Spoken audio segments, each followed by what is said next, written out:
It's a beautiful Wednesday. Good afternoon and welcome to this Wednesday's edition of the Pulse here on Joy News, independent, fearless, and credible.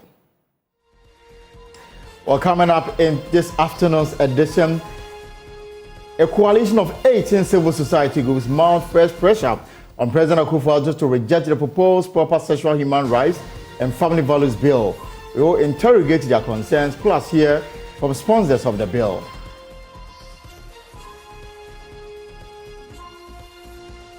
North Tongue Member of Parliament Samuel Okudzeto-Ablakwa slams President Akufo-Addo's State of the Nation address for failing to speak about the resettlement and relocation of victims of the Konsombo Dam spillage.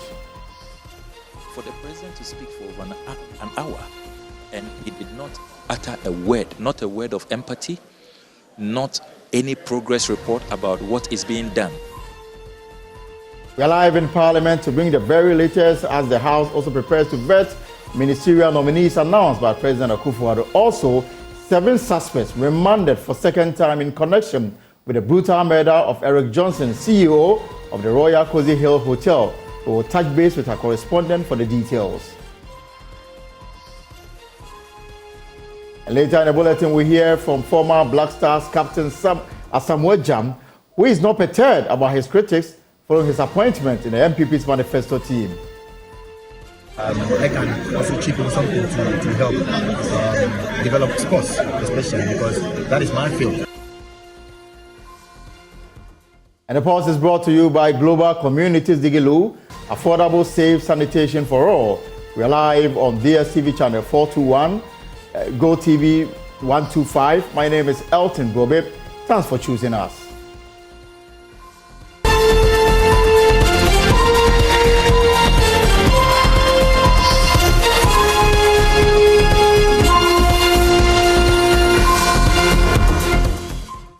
Welcome back. Now let's settle for the details of the package we have for you this afternoon.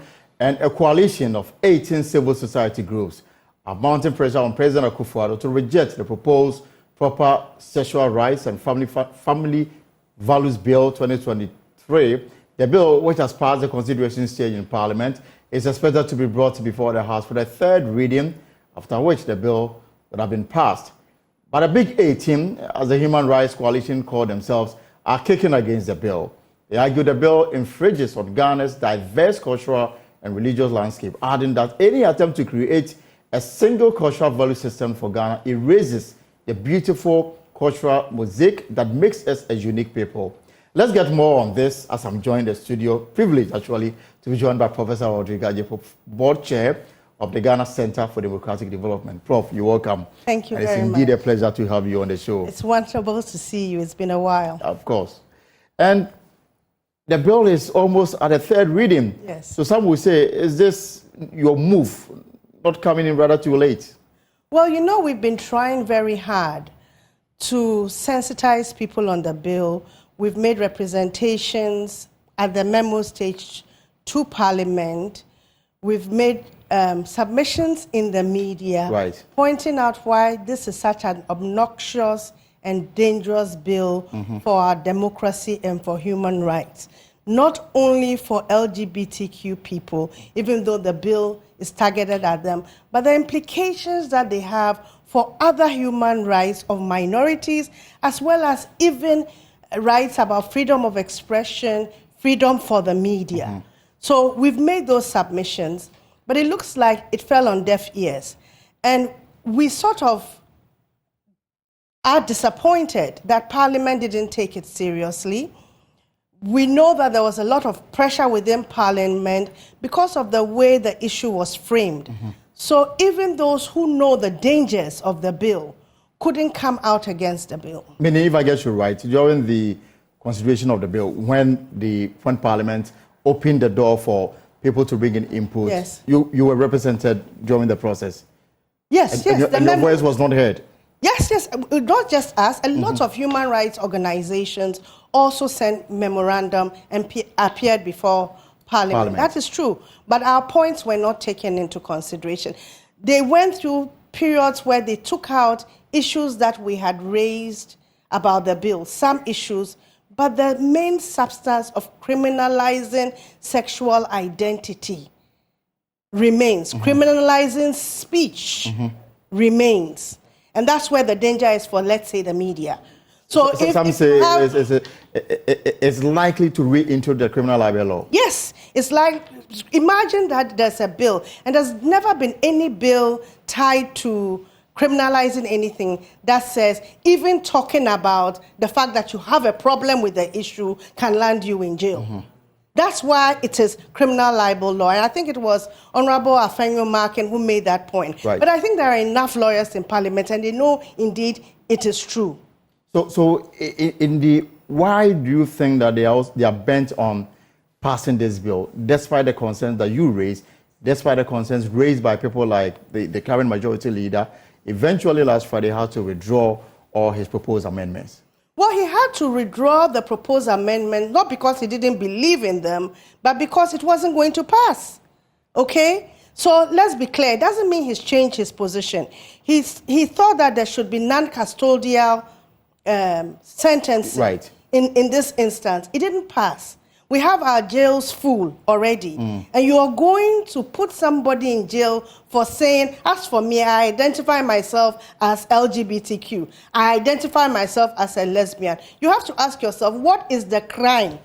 Even if you are a foolish person in identifying yourself as such and such an identity, how does it harm you? How does it harm anybody on the street if I choose to identify myself in a particular way? And why should that then land me in prison? So this is purely about upholding the rights of people who may want to identify themselves with this kind of sexual orientation. It is about upholding and respecting the Constitution of Ghana, which says that everybody has a right to a number of things. Being who you are is one, freedom of association is one, freedom of expression is one. And once you criminalize that, it becomes a problem for other issues. So today, we are talking about LGBTQ people, but it can be applied to other minorities who the majority think is a problem.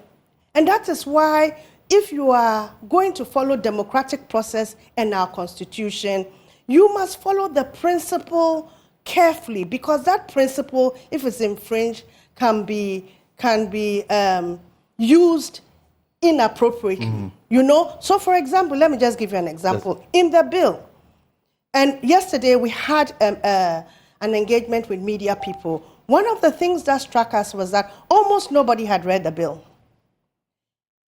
We've had media engagements all over the country. Almost none of the media people present had read the bill. I don't want to be called before the Privileges Committee in Parliament, but I'm almost sure that a lot of people in Parliament haven't read the bill either. A lot of people in legal spaces who have commented on the bill haven't read the bill. Because if you read the bill, you have to be concerned. And for example, it actually has provisions on sex toys. Sex toys are banned under the bill. Right. And you have to ask, what is the business of government to determine that I can't use a sex toy in the privacy of my bedroom? And it is not, when you couch it in that way, oral sex, for example, is banned. When you couch it in that way, the bill doesn't say, but it is okay for heterosexuals to have it. Because heterosexuals have always been using sex toys. Heterosexuals have always been engaged in oral sex. Nobody has a problem with that. Am I lying? I mean, we are adults. No.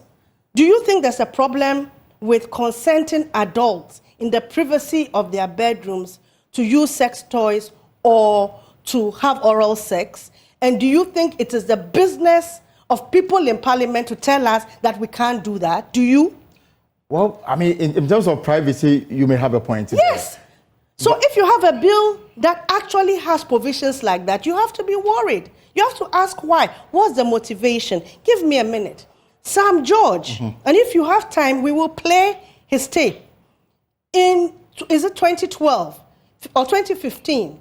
He talked about how we should respect the rights of minorities when they were accusing President Mahama of having friends who were homosexual. Do you recall? It was here in this Joy FM studio. Yes. So you have to ask him, what has changed for you, Sam George? Why are you changing your position now? Why are you seeking to criminalize that which you defended only a few years ago? Well, they have made it a point that this is a highly religious country, and our beliefs sort of is not consistent with what is being imported into the country. Perhaps one of the reasons. But it has not been imported. Let me contest yes. that. Mm-hmm. One, it has not been imported.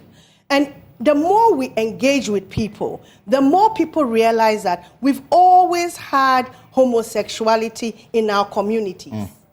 But we've always had it. It's historic. It's not imported. One. After all, we import so many things that are harmful to us. We don't have bills against them. Anyways, one, you can't legislate morality. So yes, it is a moral issue.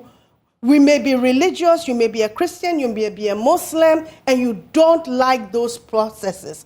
We are Christians, we are Muslims. We say we don't like adultery. Do we have a law against adultery? Let me just... So, no. Yes, Do we? So we have to be clear in our minds. Yes, we may be a majority religious country, but we are a secular country. We are a secular country. Ours is a constitution that is secular. It is not a theocracy. It's not religious. So we cannot take our cue from religion. So your point is that we may be passing a law that may not be consistent with the 1992 Constitution. Yes. I'll let you hold it there. Let me bring in Sam George, yes, who is the main sponsor of the bill, if you like. And the information I'm picking is that the bill is currently almost on the floor of Parliament for the final brushes, so that in the third reading we're likely to have it go. So I can take you live to Parliament now, because Parliament is discussing the bill, and so that we can get to understand where it is now. A person shall not be discriminated against on grounds of gender, color, ethnic origin, religion, creed, or social or economic status. I am able to argue my point, so you take it easy. Mr. Speaker, this provision is to protect the vulnerable in society. This provision, Mr. Speaker, they are very intolerant. If they are doing this law, you want it to be one-sided? When you get up, you argue freely. When somebody is opposing you, then you say they are delaying you. Mr. Speaker, are these Democrats? Are these people Democrats? So you keep quiet and listen.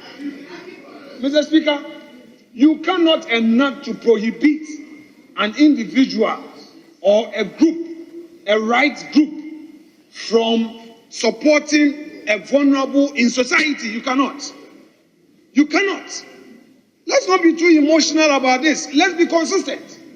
You are saying that you are protecting press freedom. So you are subjecting that provision to the constitutional imperative. And I'm pointing out to you that this particular provision must also be subjected to the Constitution. And Article 17.2 is a major guide. I am fortified by Article 17.2. I am against aspects of the bill. You can say what you want to say, but my view is that I am against aspects of the bill. I don't support pedophiles. A pedophile must go to jail. And that provision, that is why my amendment did not attack those pedophiles. That somebody who is introducing a child to sex and molesting or abusing a child cannot be given community sentence. That person's place is in jail. So I support aspects of the bill that are consistent with human rights. Mr. Speaker, let's be very clear. The sponsors, that is why earlier I had asked them to clarify, and they came back to clarify that all they are doing is to ensure that this law is consistent with the Constitution. If that is the case, then I'm drawing your attention to another important point, that the same Constitution under Article 17.2 makes a provision, which provision you must cater for in the law. It's right here. So I've moved the motion. I'm drawing the attention. Honorable Majority Leader, your point has been well made and understood. So I want to give opportunity to others to contribute. Yeah. Yes. Honorable Bernard Ahiafo. Mr. Speaker, I rise to vehemently oppose the majority leader regarding his amendment and to let him know that in the 1992 Constitution of the Republic of Ghana, Chapter 12 is dedicated to freedom and independence of the media.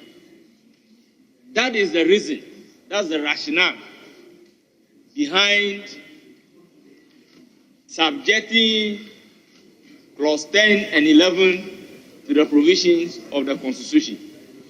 But the amendment that he's proposing is prohibiting funding, promoting, and facilitating activities of LGBTQ, which the bill is seeking to proscribe. How do we subject it to the constitutional provision based on Article 17.2 as he read?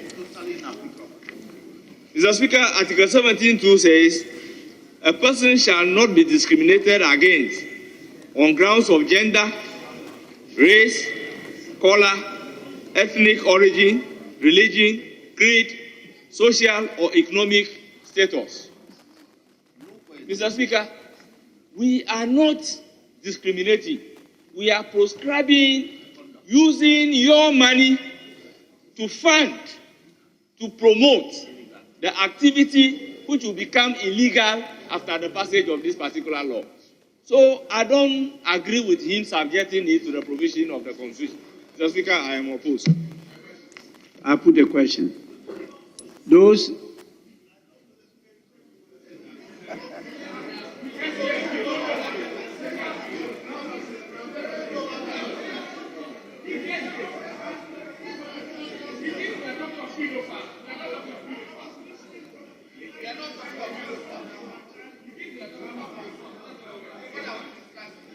Honorable members, let me give him 5 minutes. Yes, we hear what he wants to say, because, our rules even allow a member to vote, even if he hasn't heard what has been debated. Our rules allow it. You can enter and then vote. And so, even if he hasn't heard what we've said, he has the right to contribute to what is on the floor. Yes, please. Thank you very much, Mr. Speaker. And so, in the end, there will be a decision whether I heard what was going on or I haven't heard what is going on. Mr. Speaker, in all of this, some of us have been very quiet when this whole issue came up and the debate, particularly the day when you caught everybody by surprise and you said, whoever wants to speak against them should rise up in their space. Not a single soul was able to rise up in their space. It all shows how delicate, how complicated this matter is. But, Mr. Speaker, no matter how delicate or complicated, I think we must also be careful we don't offend against the tenets of the Constitution. Everybody accepts that ultimately the supreme law of the country, Mr. Speaker, is the Constitution. Mr. Speaker, the promoters originally came up with what we have. And Mr. Speaker, I think it's also public knowledge that you have put your full weight behind getting this bill passed. Mr. Speaker, but I'm not sure the issue should be so controversial, because I suspect that my colleagues understand the importance of this document. They have come up with this amendment, Mr. Speaker, that the 10 and the 11 should all be read in conjunction with the Constitution. So they're saying that subject to the Constitution. I don't have any difficulty with that at all, because if it is the supreme law, then any subsidiary legislation should conform with that. What I don't understand is why there is so much cacophony about the suggestion made by the majority leader. Majority leader is saying that if it is accepted that the 10 and 11 should be read subject to the Constitution, what is the difficulty in subjecting the 12 to the edit of the Constitution? I have difficulty comprehending what they are talking about. It should be there. The 12 should be subject to the Constitution. If anybody wants to contribute and whatever, that is fine. Why do you want to isolate that and make that a criminal offense when you are subjecting the rest of Mr. Speaker to the provisions of this Constitution? It shouldn't be difficult. Let's accept that if it is the subject to, nobody's committed any atrocity. Let's accept it. Mr. Speaker, so you know I was listening and I know what I'm going to say. That's why you're always my friend. You know, you trust me. You know I always know what I'm going to say. Thank you very much. Honourable members, I put the question. Those in favor of the proposed amendment, say aye. Those against, say no. No. Honourable members, the noes have it. The proposed amendment has been negated. Honourable members, I want us to defer further consideration of the bill in view of our provisions. Order 1724, where it says a motion for the third reading of the bill shall not be made on the same day as the second reading, except as provided for in Order 160. So we've done the second consideration stage, we finish it, so we cannot do the third consideration stage on the same day. So we have to defer on that. Yes, please. Mr. Speaker, if I may draw the House attention to the fact that if the maize may be...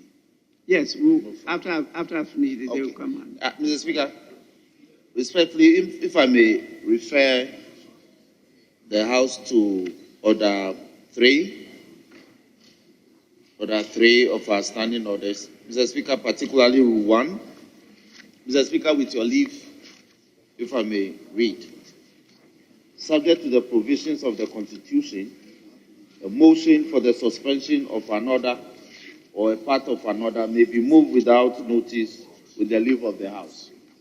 Mr. Speaker, my humble view is that I want to move that notwithstanding the effect of order, so notwithstanding the effect of Order 1724, which clearly indicates that the third reading of this bill cannot be taken until there's an intervening one parliamentary sitting day. Mr. Speaker, I move that be suspended so that the third reading of the bill can be taken today. Mr. Speaker, I so move. Honourable member, you read Order 3.1, right? That is so, Mr. Speaker. It says, subject to the provisions of the Constitution. That is so, Mr. Speaker. A motion for the suspension of an order or a part of an order may be moved without notice with the leave of the House. And so you want the leave of the House. Mr. Speaker, that is so.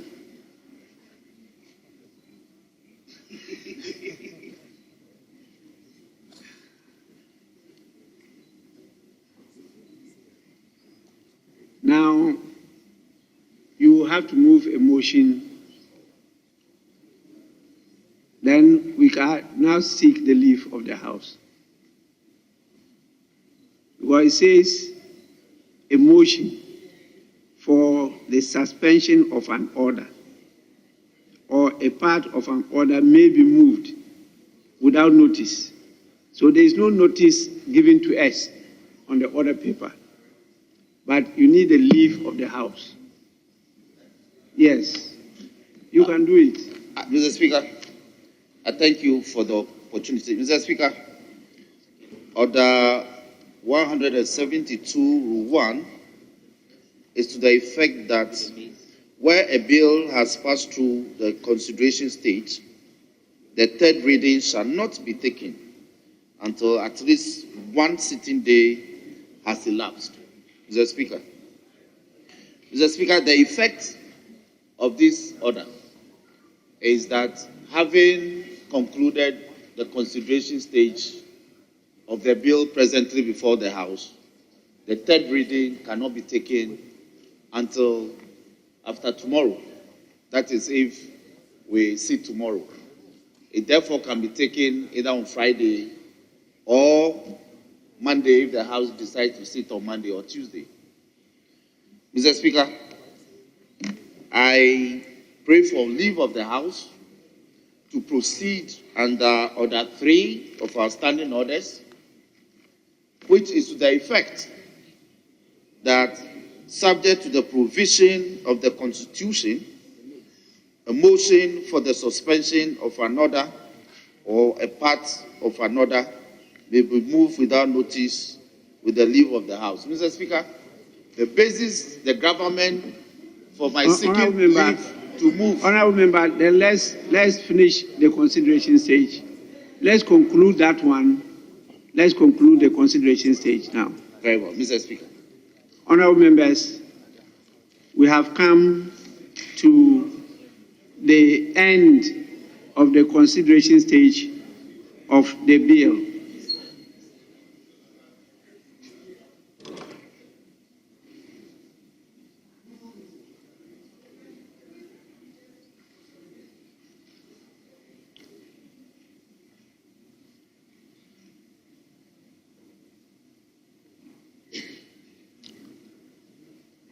Now, leadership to guide the House as to what other business we are to transact. But I see Honorable Muntaka. Yes, please. Thank you, Mr. Speaker. Mr. Speaker, now that we move out of second consideration stage, I want to beg the House that, notwithstanding the provision of Order 1721 of our standing orders, the third reading of the Human Sexual Rights and Family Value Bill 2021 be now read for the third time. Thank you, Mr. Speaker. Mr. Speaker, I rise to second the motion for the suspension of the rules.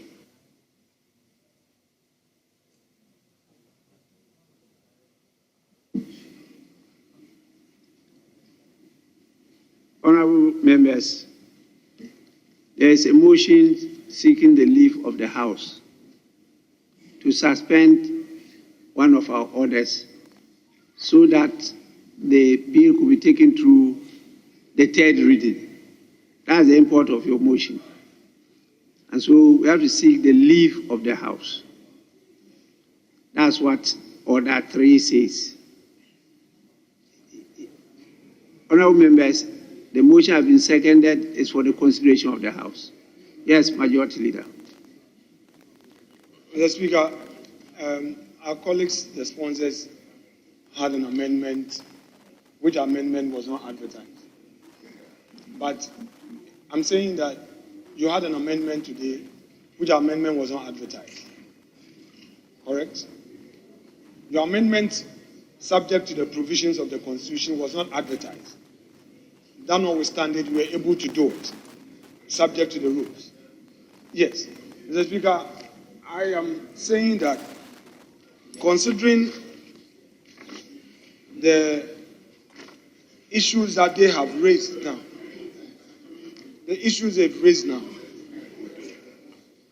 I am suggesting strongly that we suspend this matter and move to the anti-doping. Wait. Oh, I may have to. You are the leader of the House, so you said that this is the program. Why are you complaining?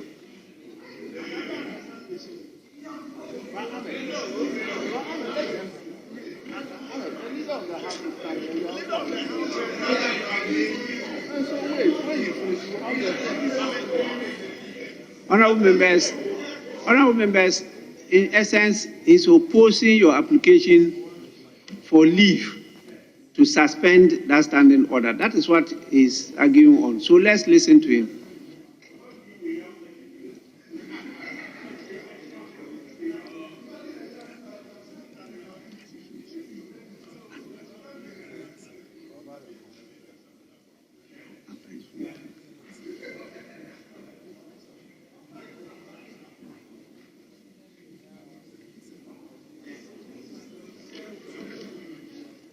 Mr. Speaker, my view basically is that we should not just suspend the standing orders of the House. Mr. Speaker, a week ago, the sponsors were eager to carry this through the third reading. And then, Mr. Speaker, we adjourned. Today, they came in as sponsors after further thinking and deliberation and without any notice. They themselves came to do further amendments. So, Mr. Speaker, they came to move for second consideration again. They came to move for second consideration again.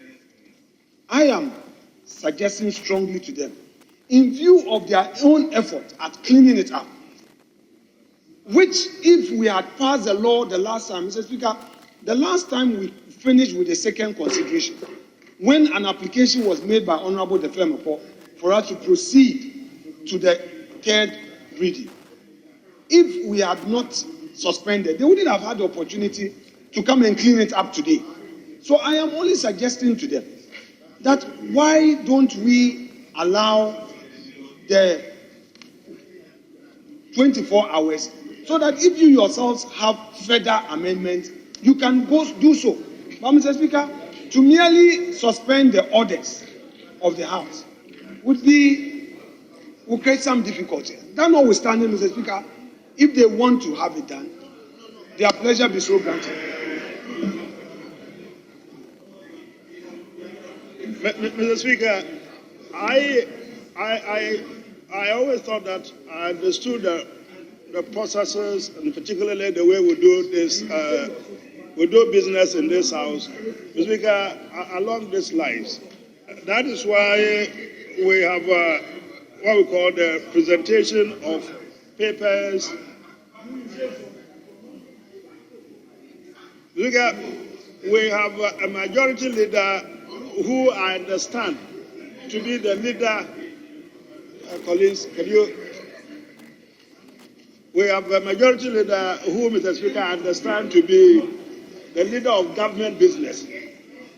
My understanding of being a leader of government business is to have the privilege of suggesting to the Speaker what is the item to be taken next. I thought it was in view of that, Mr. Speaker, you asked the leader if he could give an indication of what is it that he wanted the House to do now. Mr. Speaker, I was surprised that just when the leader was about to tell you which item he wants the House to move to now, the honourable member from Aswanse, Mr. Speaker, got out and decided to move a motion. But that isn't a motion that the majority that the Speaker had indicated. I'm getting surprised. It's the member from Aswanse now, the majority leader, is in charge of government business. All this matter is entirely because it's a private member motion, completely out of the purview of the leadership of the House. I don't understand this procedure. I have always known, Mr. Speaker, you inviting the majority leader to identify which line of action to be taken as we go along. Since when has it been taken out of the majority leader? I don't quite understand. I don't understand. Yes, I'm very clear what I'm doing. So let's move on.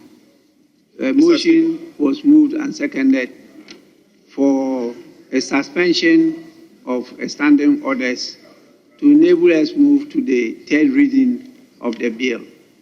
That is what we are dealing with now. That motion is seeking your leave, not my leave. It's seeking your leave.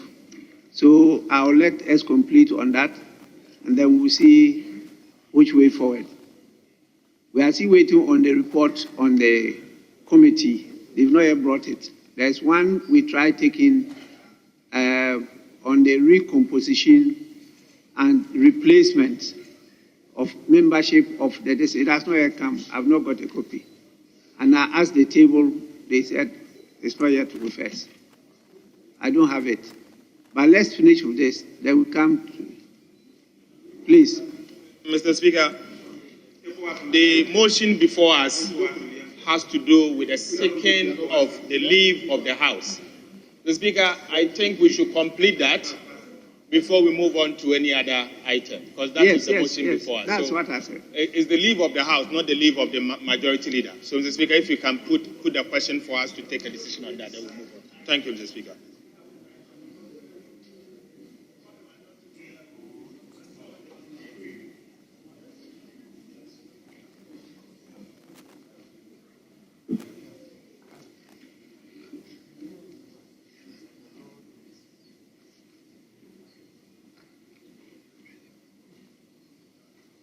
Honourable members, I can only put the question. We are seeking the leave of the House to suspend one of our standing orders. Those in favor say aye. Aye. Those against say no.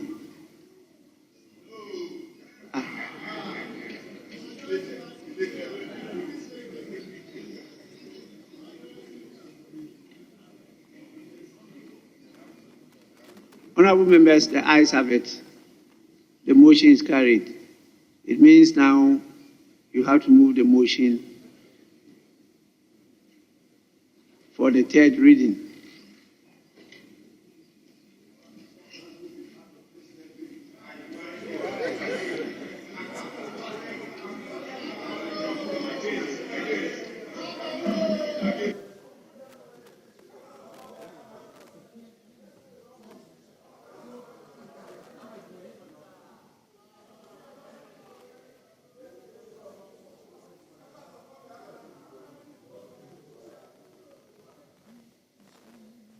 Honourable members, can we hold on a bit? I am trying to clarify something before.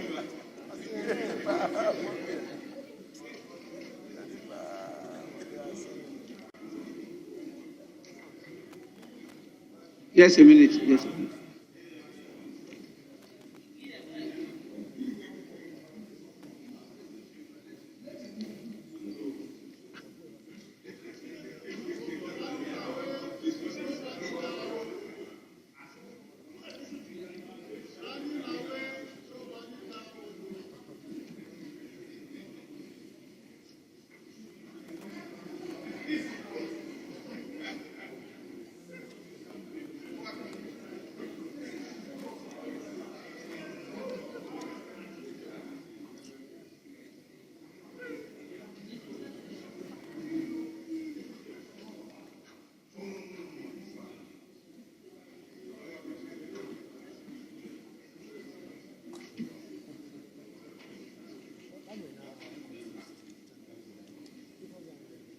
Yes, Majority Chief Whip.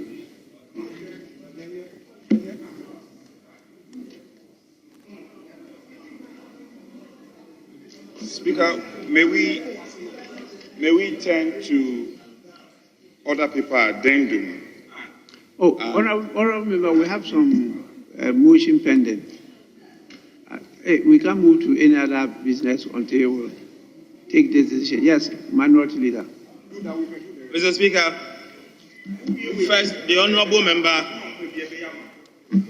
seeks the leave of the House to accordingly suspend our orders to pave way for the third reading to be read.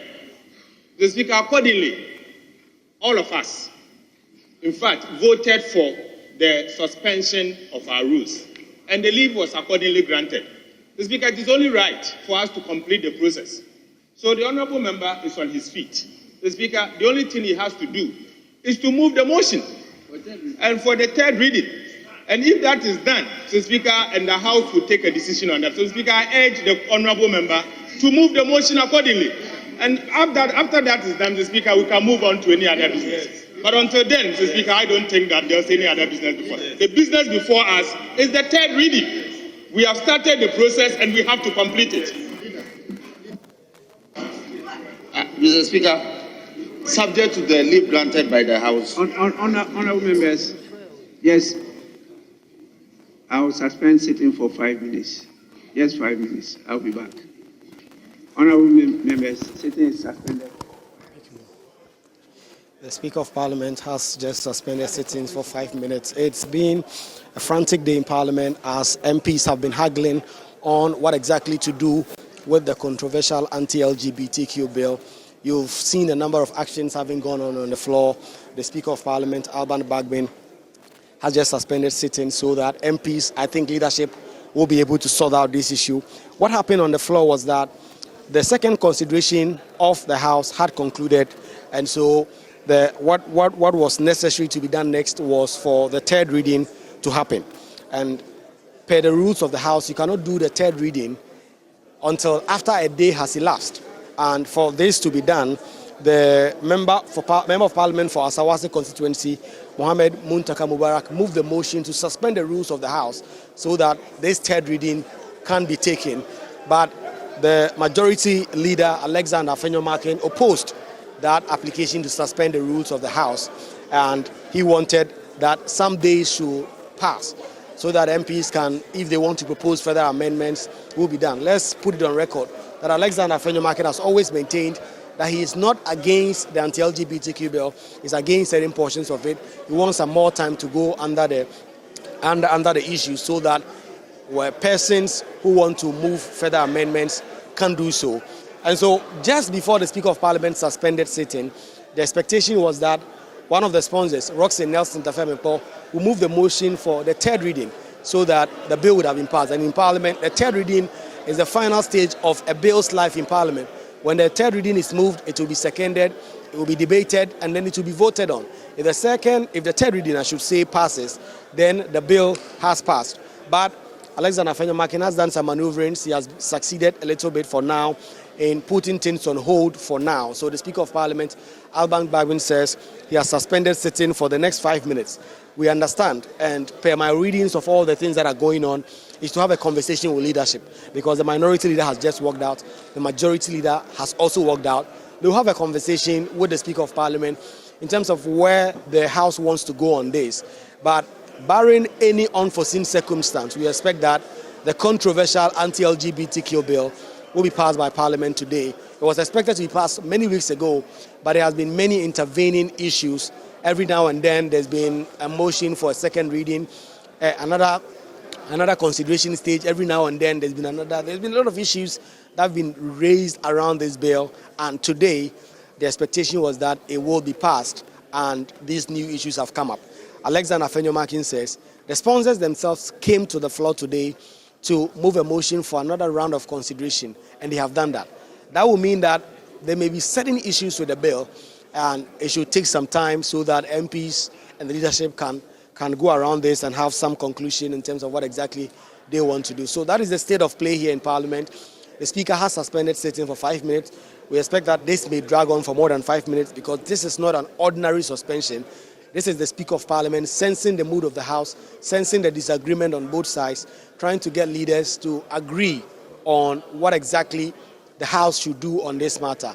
And so after that suspension, we will get an understanding on whether or not the House will move on to the third reading of this bill and pass it, or they will defer it for further consideration. But what is important is that a motion moved by the MP for Asawase, Honorable Muntaka Mubarak, to suspend the rules so that Parliament can actually look on the rules, because as per Order 170 of the Standing Orders of the House cannot proceed to do the third reading of a bill if the second consideration had been just concluded in the House. And so that rule has now been suspended, which will pave the way for the House to be able to move on to the third reading. So after the Speaker returns from this suspension, we will know whether or not this rule having been suspended, the third reading will be taken and a vote happening so that the anti-gay bill may be passed or not, depending on what the mood of the House, led by the Speaker, may be.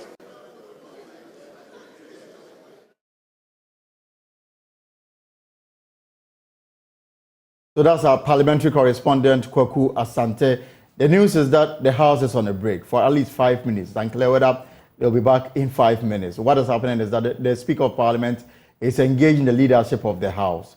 The issue has to do more whether or not Parliament should go ahead and pass the Anti-LGBTIQ bill. Now, as you heard, the proceedings that took place on the floor of Parliament, even though they had to deal with some amendments, the rule states that after the consideration of a bill, the House will have to wait for at least a day before that bill can be taken to third reading. Now, a member proposed, a member made a proposal on the floor, a motion asking the Speaker to allow the House to overlook that particular provision so that they can go through the third reading of the bill. That motion was seconded by a member on the minority side. The question was put. Now, what is left off is the Speaker to guide the bill through the third reading, and then it will stand to have been passed. But as you saw, Parliament is now in recess. The Speaker wants to engage the leadership more so that a decision can be taken on this bill. So this is where we are now, and it is looking more likely that by the end of the day, barring any hitches, the bill, the promotion of proper human sexual rights and Ghanaian Family Value Bill 2021, likely to be passed, and then the next stage will be whether or not President Akufo-Addo will give his assent to it to become a law. Now, I am still here in the studio with Professor Odega. You've been watching the events unfolding in Parliament. Surprised at the speed in which some members of Parliament want this bill passed? I mean, I take rules seriously. And I think that if you want to, suspend your rules, you must have urgent reason to. And I'm sitting here wondering, what's the urgency to wait 24 hours so you'll be in compliance with your own rules? They will say that they are masters of their own rules. They can vary the order of business anytime they like. And that's exactly what they did. Even though the law says that wait for at least 24 hours before you can bring the bill to third reading, a motion was put on the floor saying that let's overlook our rules. And that is what, the Speaker put a question. So you see the problem with Ghana. We have all the lovely bills and rules on paper. We don't follow through with it. But this is minor. They are going to pass that bill. We know that for a fact. And our statement anticipates that. I'm just surprised that they're in such a hurry, and I'm asking myself, what's the hurry? Would it make a difference if you followed your own procedures so that you signal to people that you have procedures for a reason and you want to safeguard those procedures? What will it take away if you pass it tomorrow or Friday? It will still be passed. Let's go to the concerns. And it will still go to court. And then challenge it. And to challenge the provisions. Because how do you criminalize identity, for example? How do you criminalize identity? Not even the act, but the very identity is criminalized. How do you do that? If I say today that I'm a terrorist, we have anti-terrorism laws. Right.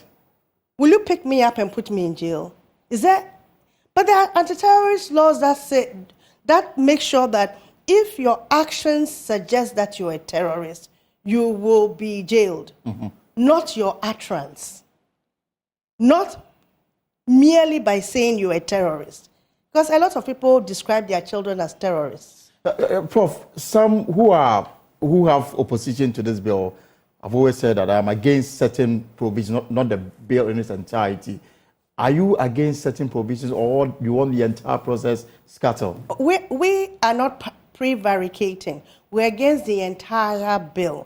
We say the bill is not necessary because some of the provisions that I think make people say, yes, we need a bill like that, have already been catered for in our criminal law. For example, in our criminal code. For example, pedophilia. So, Honorable Afenyo Markin said, as you can see, he is not touching pedophilia. He thinks that pedophilia should be punished. And he is right. Pedophilia should be punished.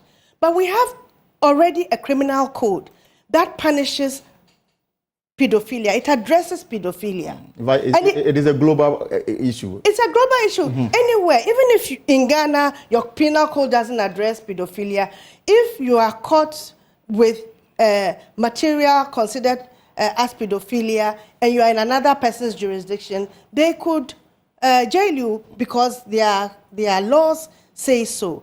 So pedophilia is not a problem in this country, okay? We even already have the act that is interpreted as homosexuality. That act which says unnatural carnal knowledge.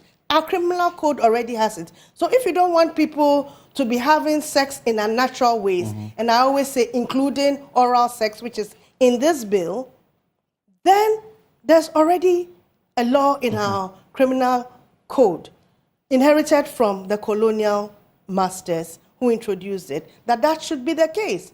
So exactly what is the issue?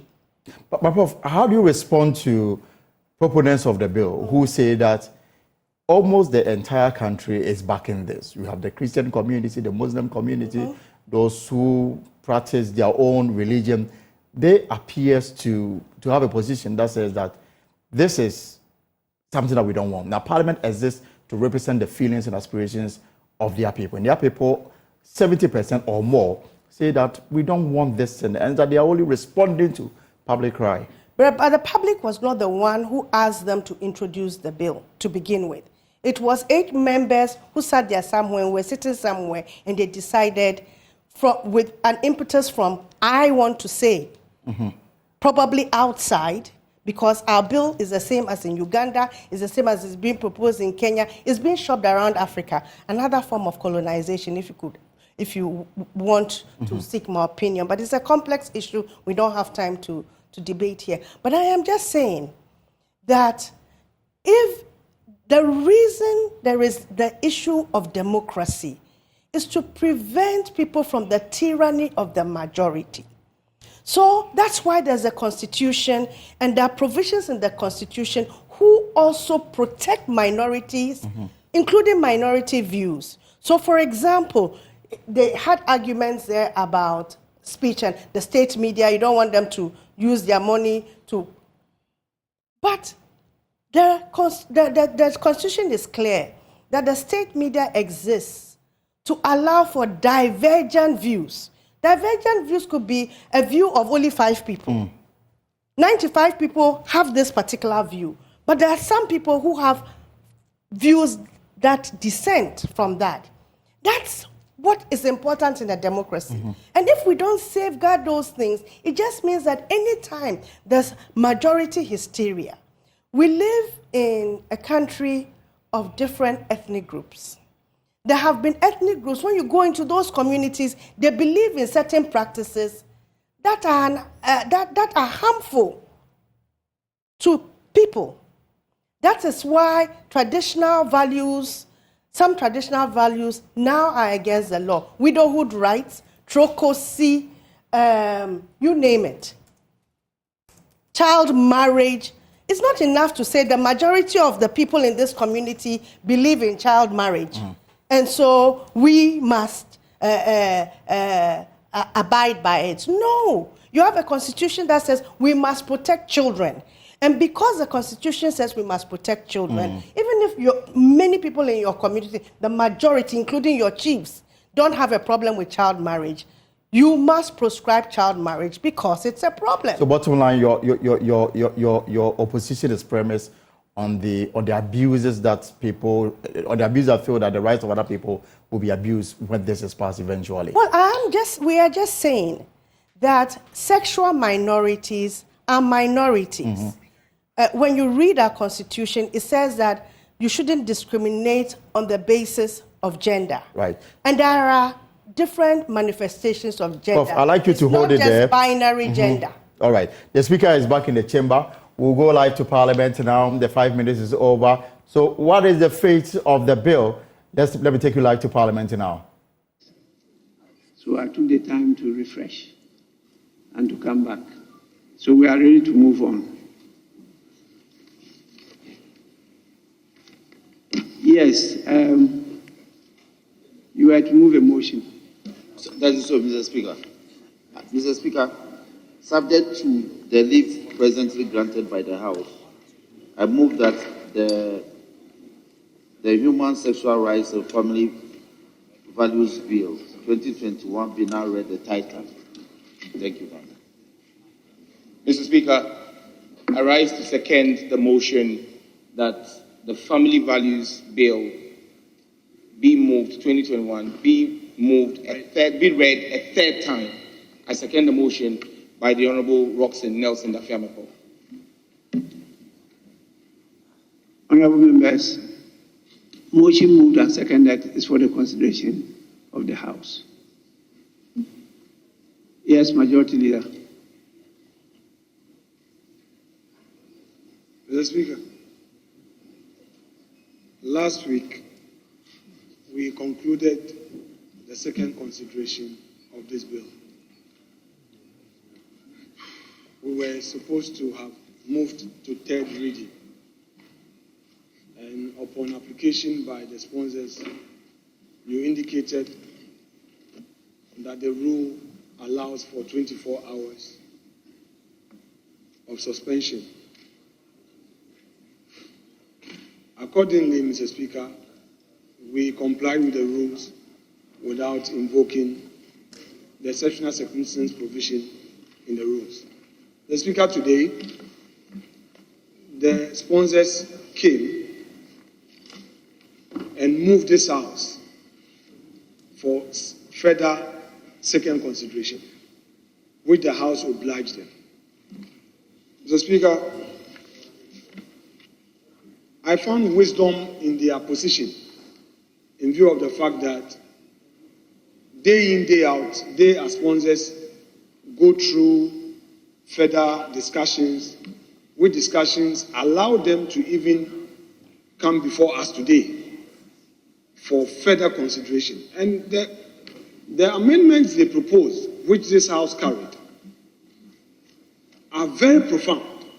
That they are saying that they now would want to subject certain provisions to the Constitution. And I agree, because the fundamental law of this land is the Constitution. Mr. Speaker, I humbly pray that you grant me leave, which leave would allow me to formally file some amendments I have to this bill. But the sponsors themselves again and again filed amendments. Please, let's be fair. The sponsors themselves...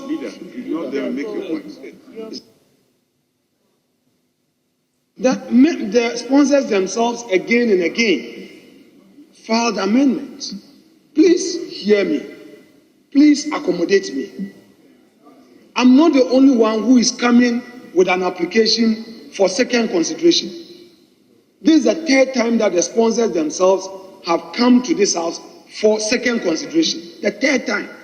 Twice on notice, one without notice.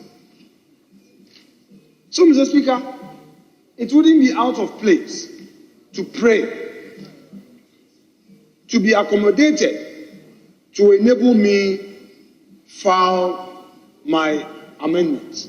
Mr. Speaker, I believe that instead of going viva voce, instead of using the extempore approach, if I file and it same appear on the other paper and members are able to read, they will get a sense of my point. And then we'll be able to have a law that all of us would appreciate its import. Mr. Speaker, should we hurriedly suspend the rules and say that we are past it? It means that the doors would have been shut on this floor, on me as a member with my own bona fides, just as they do. We have allowed the sponsors today, Mr. Speaker. When the sponsors came, they said they have further amendment. By the way, Mr. Speaker, at the time this whole bill was considered, we were supposed to straight away go to third reading because it was ripe for third reading. But the sponsors came with an application for a further second consideration. In other words, though we had moved past second consideration, they came back again for second consideration. Nobody opposed them because they had good reasons to do so. Mr. Speaker, I only pray that the application, the prayer, Mr. Speaker, I'm not really making an application, which application would have to be subjected to a vote. I'm not making an application properly so-called. I'm not making an application properly so-called. I am appealing to the chair that in the spirit of consensus building, as has always been part of our practice, I am appealing to my colleagues through Mr. Speaker that in view of the changes that have been introduced by the sponsors themselves, I feel inclined by that to do further amendments. Mr. Speaker, perhaps one of the reasons why my amendment and order on clause 12 failed was because it had not been advertised and that members were not on notice. My friend Defemako, my friend Sam George, and colleagues who are part of this process, let's accommodate each other. The beauty of this democracy is when we are able to listen to each other. No matter how long it may be, you will have your day. It's an appeal. So, Mr. Speaker, please grant my prayer. Mr. Speaker, please grant my prayer so that I will be able to file my amendment so that I can come formally. To move for second consideration. If it fails, if I bring my amendment and those amendments fail, there's no problem. Mr. Speaker, I rest my case. Honourable members, I was simply going to say that the train has just already left the station. The majority leader is often quoted as saying, this is the House of Rules. Rules on the suspension of standing orders 3.1 is rightly in our standing orders. It's been moved, seconded, and right on the Speaker, you can quote the standing orders on your application in the standing orders. So, right on the Speaker, my submission is that we allow the process to go forward. Mr. Speaker, I can only bring my prayer after the motion has been seconded. So it isn't the case that the horses are bolted and I'm dealing with an empty stable. No. The matter must come before the House, before you can speak to it. So at the time he was moving the motion, I couldn't have interjected. That is not a procedure, with respect, honourable colleague. Yes, that's right. Thank you.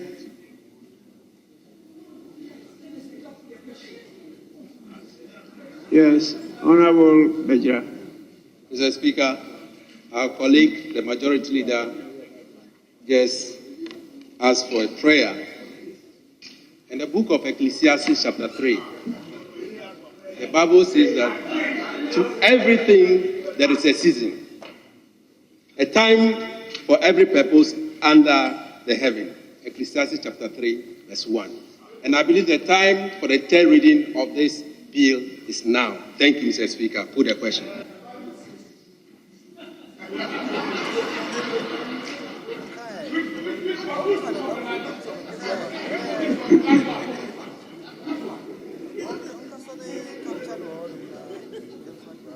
I'm going to put the question. I'm going to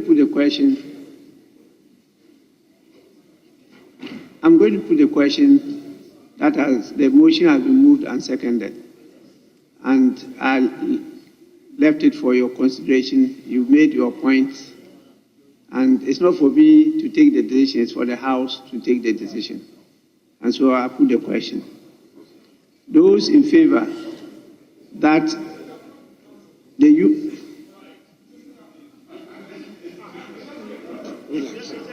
Mr. Speaker, there is an intervening matter. As it is now, the motion is not standing on its four legs. In absolute terms, I have brought an intervening matter before you. Mr. Speaker, respectfully, Honorable member, I think we have listened to you enough. So let me put the question. Those in favor that the Human Sexual Rights and Family Values Bill 2021 be taken through the third reading, say aye. Aye. Those against, say no. Honorable members, the ayes have it. The Human Sexual Rights and Family Values Bill 2021 is read the third time and passed. An act to provide for human sexual rights and family values and related matters. Yes, Majority Leader. Mr. Speaker, if I may inquire from you, one, what becomes of my prayer? Mr. Speaker, I made a prayer to you, and that prayer was to the effect that before we go for the third reading, I be allowed to file my amendment. And Mr. Speaker, I did indicate that the respondents themselves have been given an opportunity 3 times. I was given an opportunity. Honorable Leader, you did. That is true. You did make a prayer which you amended by saying it's through me to the House. You initially said you were making a prayer to me. There was some intervention from the other side, and you amended it to say it was a prayer through me to the House. You were seeking that leave from the House to get some time, not to move your proposed amendment viva voce, but to file it so that members can read to understand. And so I had to defer to the House, and the decision has been taken. In fact, when you people were talking and you were mentioning about the train being at the station, it reminded me of the song I learned in primary school. I'm sure you all learned that song. The train is at the station, waiting for rich and poor. Some have bought their tickets and they are about to join the train, crying.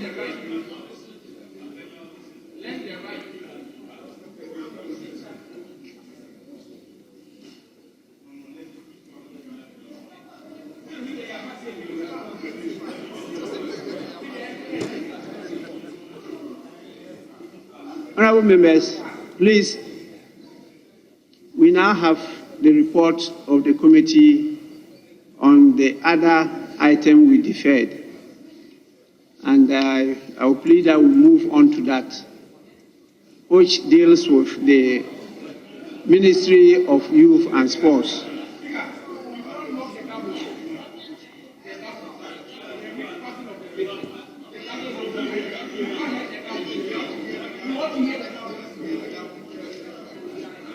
Yes. Yes. Mr. Speaker, we've just passed the third reading of the proper sexual human rights bill. Mr. Speaker, there were 2 bills pending for third reading. And Mr. Speaker, the anti-doping bill, which is due for third reading, Mr. Speaker, because of the national program that we are having. Mr. Speaker, I think it's better we proceed with that. Mr. Speaker, the reconstitution of committees, if care is not taken, that one is going to call for a lot of debate. So since in mathematics they say let's group like terms, Mr. Speaker, it will be better we go to the anti-doping bill. When we finish, we can go to the reconstitution of committees. Mr. Speaker, we have time. It's better we do that. So it is official by a private member's motion. Parliament of Ghana has passed the promotion of proper human sexual rights and Ghanaian Family Bill 2021. The pass just took the bill to third reading. It has now been passed. And this is via a private member's motion sponsored by 8 MPs of Parliament. The lead sponsor, Sam George, and of course, some 7 other members of Parliament. What is official this afternoon, if you are watching Joy News? The breaking news is that Ghana's Parliament has just passed the promotion of proper human sexual rights and family values bill 2021. The next stage is for the bill to be sent to the President of the Republic to give his assent or reject. And if you reject, we have to provide reasons for that rejection to Parliament within 14 days. Some civil society groups, before the passage of the bill, had made it clear that they were against some provisions of it. In fact, they were against the bill in its entirety. Now that the bill has been passed, what is the next line of action? Professor Audrey Gajepo is still with me in this. Prof, disappointed with the way things have turned out? Not surprised at all, but disappointed that, you know, with all of the opportunities we've had since 2021, when this bill was proposed, our parliamentarians didn't see good reason to decide that this is not a bill that belongs in a democracy. It's an obnoxious bill. It's kind of like criminal libel, which the colonialists introduced, and we retained it, and it was used improperly against people, including journalists. We will come to find that this is like that. And let's hope that a right-thinking government will come into power and repeal the bill. So what is next for the coalition? 18 of you. What is next for you? Now that Parliament has taken its decision, now it is just one step away from becoming a law. Yes. But from your position, what more are you willing to do to ensure that it does not see the light of day? We're going to continue our advocacy and continue to repeat like a broken record, but worth repeating, why this bill is harmful to our country's democracy and our country's development, okay? And we hope that the president will listen. So we will make representation to the president not to assent to the bill. If that fails, because you see, I personally believe that this bill's proposal through enactment, even the argumentation, has very little to do with wanting to safeguard Ghanaian family values, because that the present danger, that which endangers our family values, were never addressed in this bill. This bill was just narrowly targeted at minorities because they know that a majority of people don't agree to sexuality that is not binary, okay? But the fact that a majority of people don't agree to a minority position doesn't make the majority right. It's such a fundamental principle of democracy. That is why there are so many provisions in democratic constitutions that protect minorities and minority views and minority rights. But unfortunately, it fell on deaf ears, okay?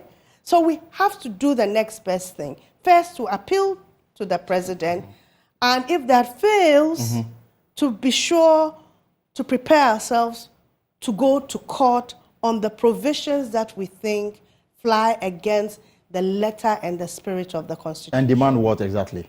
Well, if, for example, we go to court on the criminalization of people's identity. If I self-identify as something, you have a bill that criminalizes it, and we show that that is against constitutional provisions. It will be up to the Supreme Court to rule.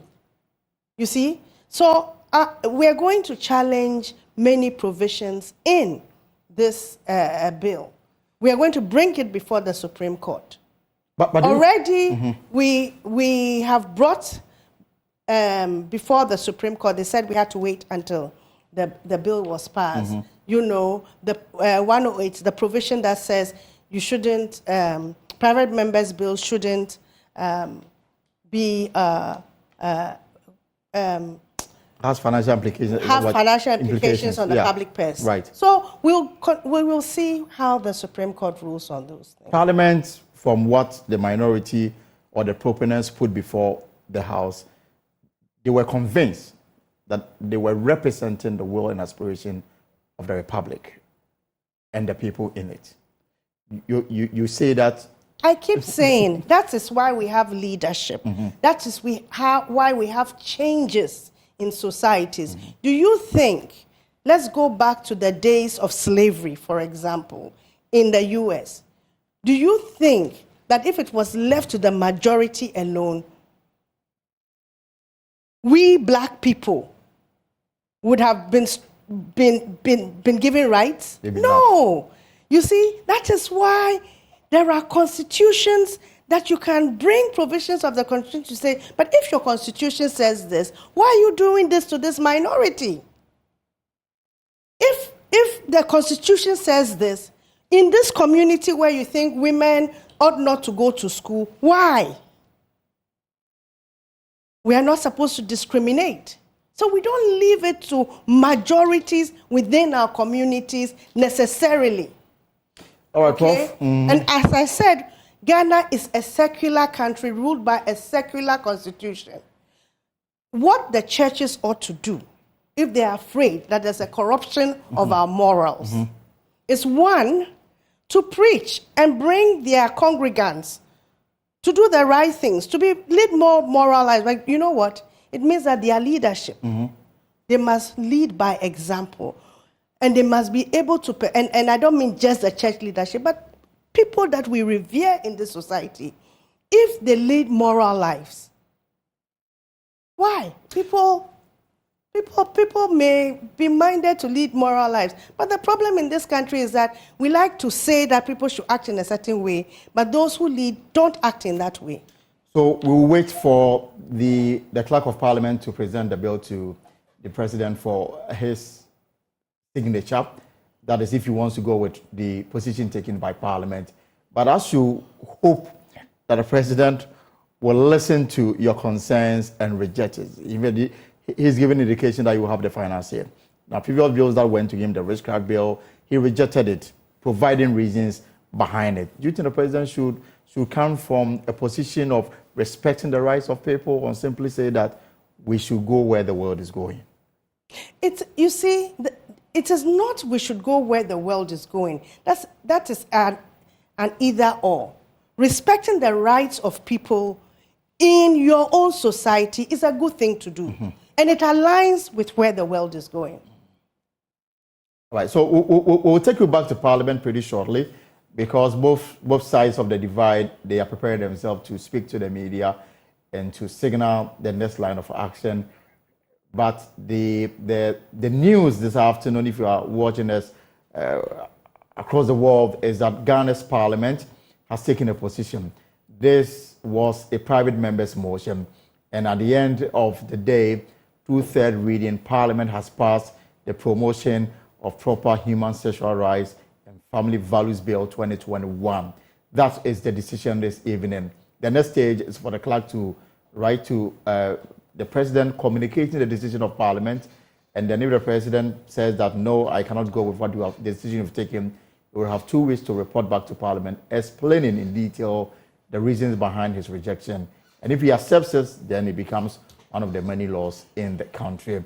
We will stay in Parliament. We will go to Parliament pretty shortly, but let's stay in Parliament for a little longer because the Northton MP, Samuel Okudzeto-Ablakwa, is slamming President Akufo-Addo for failing to comment on the situation of victims of the spillage of the Kosa Dam in the State of the Nation address. The President addressed the nation yesterday, but did not provide an update on government plans to resettle and compensate victims when he's still living in tents. Speaking to Joy News, the Northton MP argued that the conduct of the President is condemnable. It is most condemnable, totally unpresidential, and absolutely un-Ghanaian for the President to deliver a message on the State of the Nation address. A careful reading of Article 67 of the Constitution is very clear. You must speak to the issues that matter to the people, that are germane, that are of utmost concern to the people, that affect the lives of the people. The President cannot say that there's been any disaster on the scale of what we have experienced in my constituency, which is the epicenter, and other constituencies, and across multiple regions. So it's a national disaster. For the President to speak for over an hour, and he did not utter a word, not a word of empathy, not any progress report about what is being done. Because as I speak to you, there are thousands of our fellow citizens who are living in tents, like refugees, in abject destitution. There's been no resettlement from the government, no compensation from the government, no attempt to help them with their livelihoods, when they did absolutely nothing to deserve this, no fault of theirs. The VRA just spilled, took everybody by surprise in a full blast.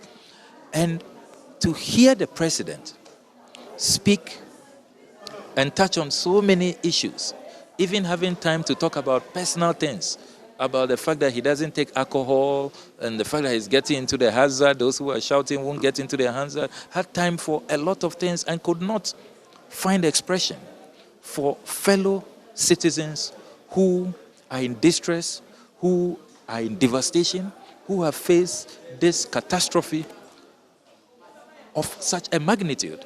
I think that what the President has done is reprehensible, is repugnant. It must be condemned by all Ghanaians.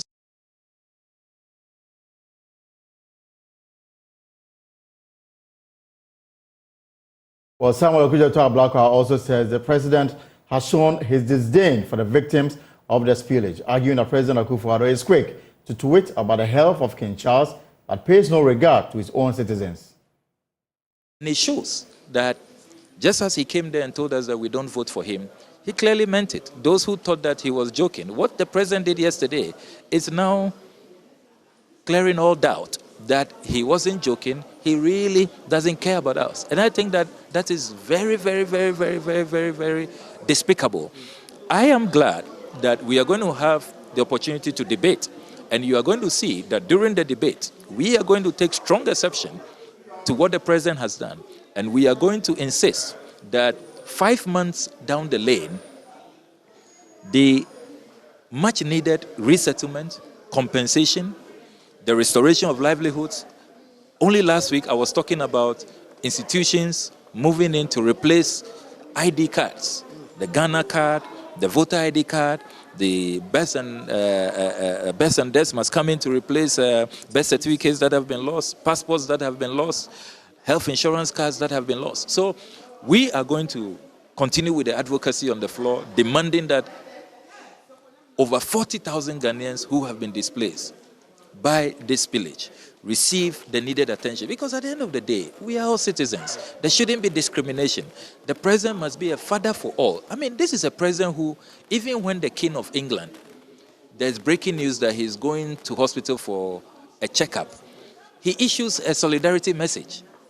And these are your own citizens, the people who made you president, the people who you have swore an oath to serve and to be fair to all manner of persons, as the oath and as the Constitution requires. How do you come to deliver a message on the state of the nation, as Article 67 provides? And such a major disaster, I'm not aware of any disaster in recent times that comes anywhere close to this. And the President could not even at least just empathize with the people living in the tents. Just tell them that, look, I'm aware that you are living like refugees, like destitutes in your own country. We have plans for you. We will soon be building houses for you. We will soon be compensating you. At least then we know that we have a president who is a father for all, who cares, who is not callous, who is not heartless, who is not insensitive to the plight of the people. So I'm really appalled. I'm totally disgusted about the president's blatant and reckless neglect of the plight of my constituents. This is The Pulse with me, Elton Broby. We'll take a short break. We shall be back.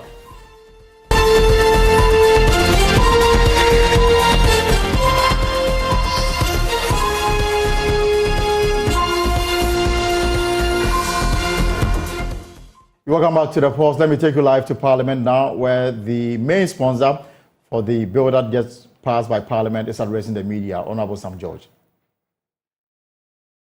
Ghanaian children is not attacked, and that our cultural values are upheld and respected. Once again, you have our gratitude and we are grateful.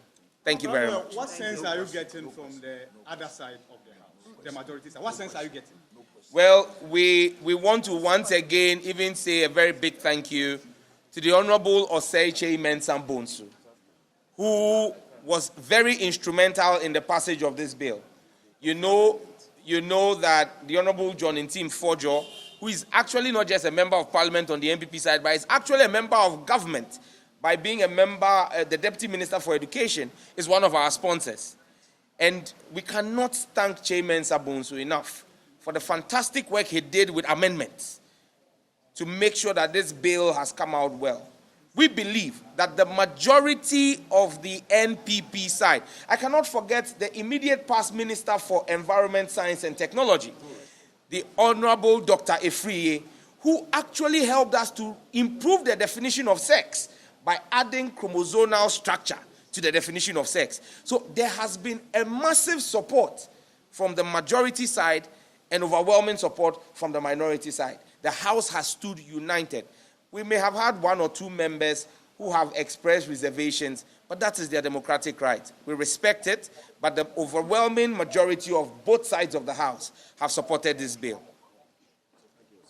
Thank you.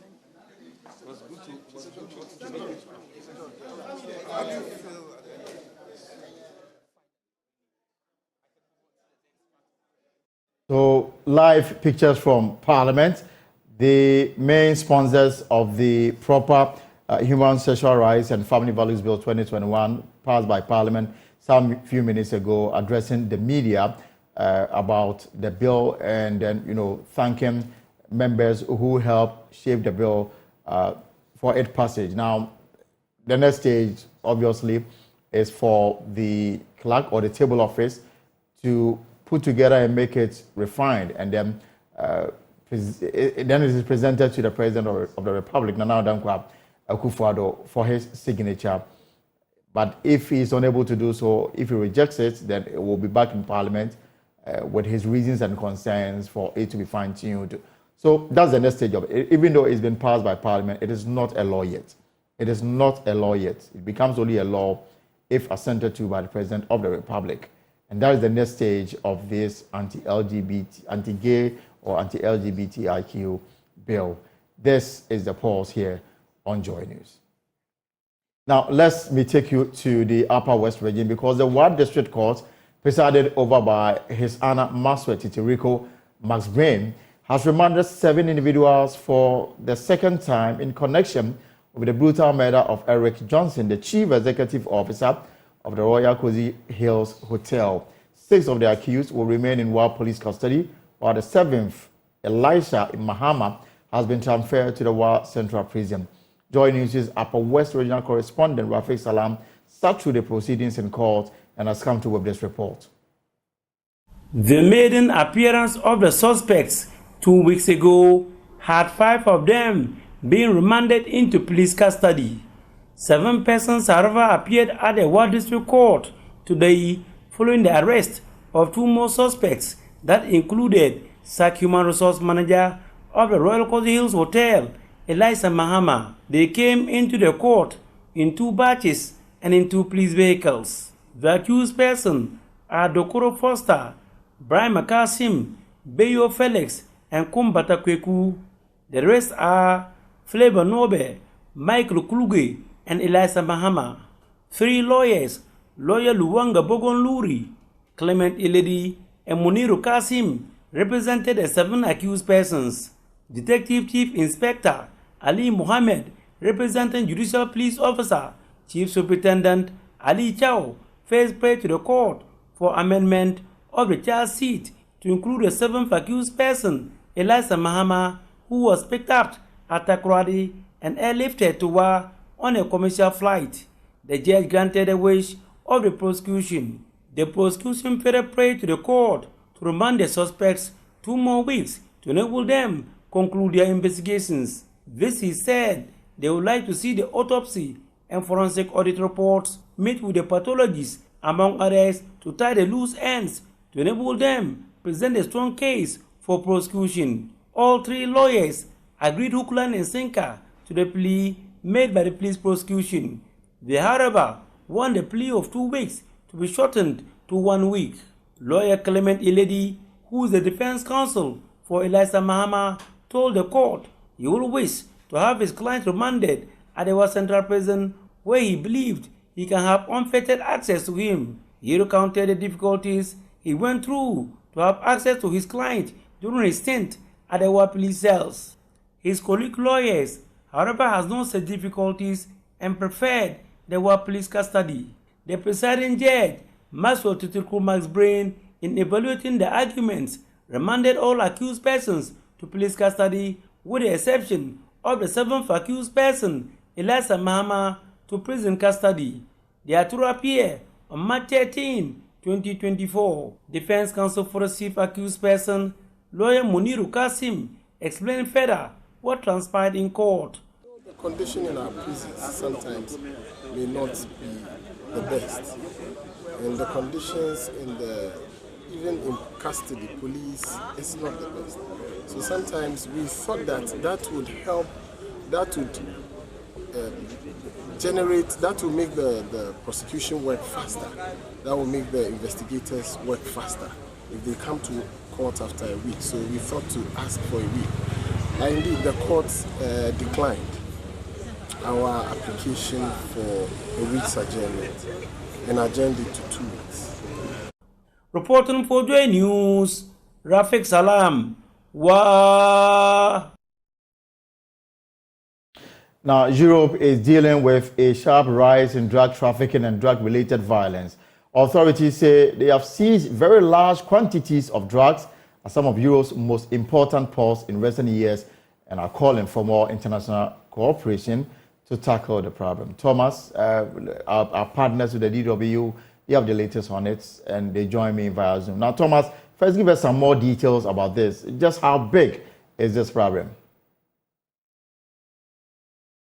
It is indeed a big problem. It's also a growing problem in several European countries, and in particular in some of Europe's biggest ports. We're talking here about Rotterdam, Antwerp, Valencia, other ports, also here in Germany, the port of Hamburg.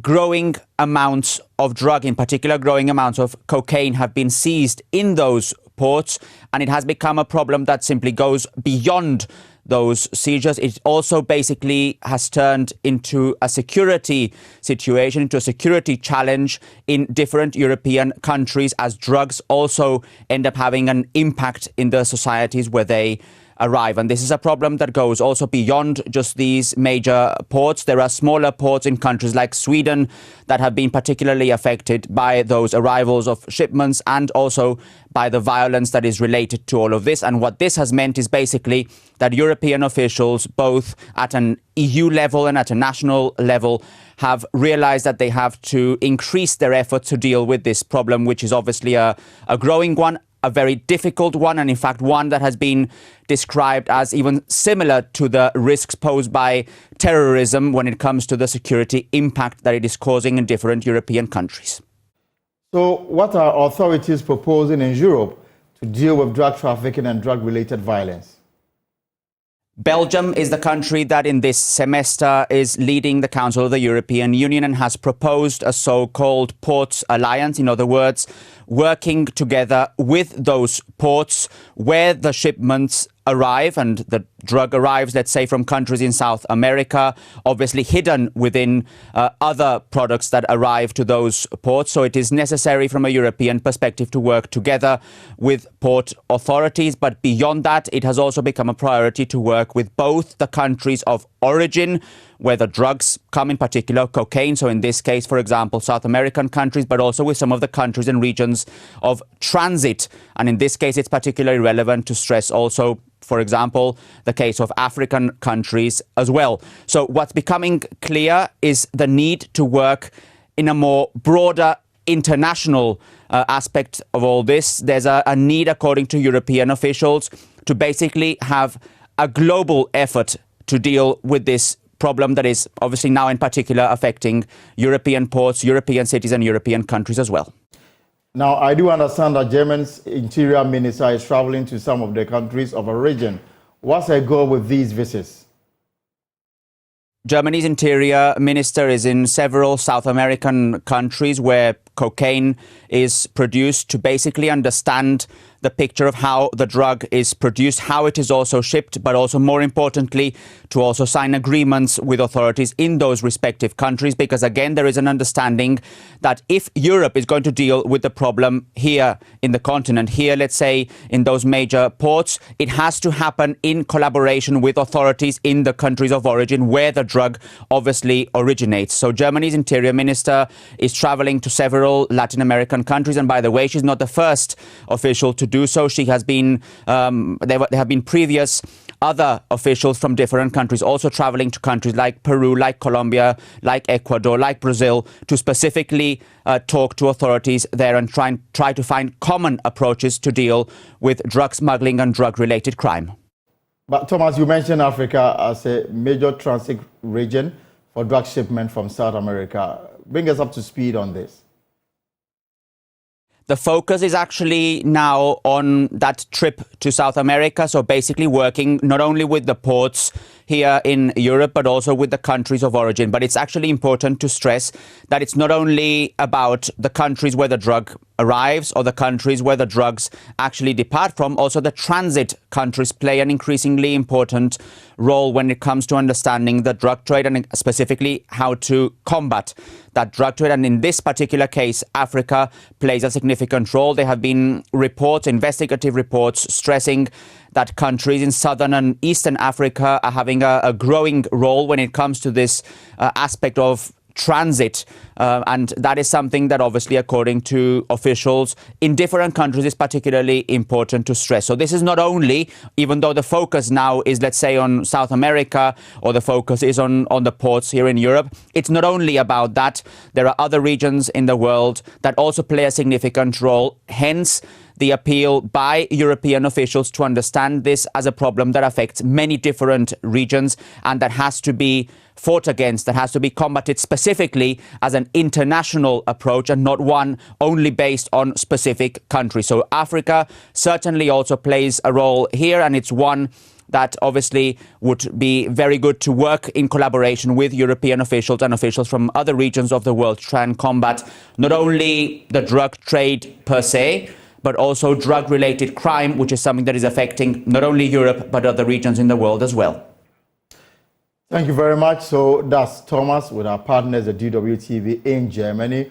Well, folks, that's our show for this Wednesday's edition of The Pulse. For more stories, log on to our website, myjoyonline.com. Parliament passes Anti-LGBTQ Bill. Parliament vetting of new nominated ministers scheduled for March 5 to the 12th. Canada, Japan versus Anas. Supreme Court dismisses Anas suit against the High Court. Now, tomorrow, we have an exclusive with the Attorney General Minister for Justice. Now, President Akufo-Addo yesterday mentioned that the AG has saved the country over 10 trillion Ghana cedis. Now, we have been told that the amount is actually 14 trillion. So, what are the cases? Tomorrow, exclusively on The Pulse, we have the AG for you. My name is Elton Brobe. Have a good evening and take care.